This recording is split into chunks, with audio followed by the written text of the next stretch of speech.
আসসালামু আলাইকুম। বহুদিন ধরে ভাই বাড়ি থেকে এসেছি, প্রায় এ প্রবাসে 1.5 বছর হয়ে গেল।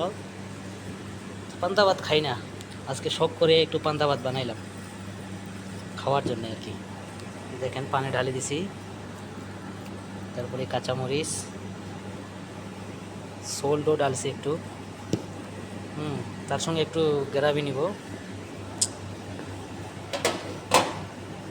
একটু পালক চিকেনের গ্রেভি, পালক চিকেন।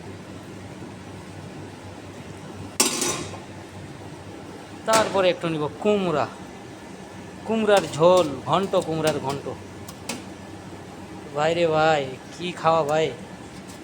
সব ইন্ডিয়ান ফুড ভাই, বাংলাদেশি খানা তৈরি হয় না এখানে।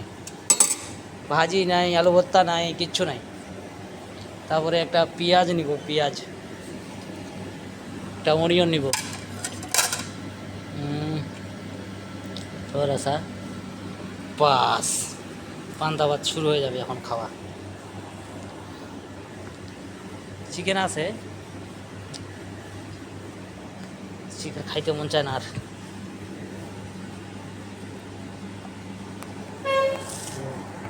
শুরু হয়ে গেল পান্তা ভাত খাওয়া। আজকে পান্তা ভাত, কাঁচামরিচ দিয়ে পান্তা ভাত খাওয়া শুরু হয়ে যাবে। আলু ভর্তা থাকলে একটু টেস্ট হইতো, তারপরে যদি একটু মাছের ভর্তা পাইতাম আরও টেস্ট হইতো, সেরকম স্বাদ হইতো। বিসমিল্লাহ।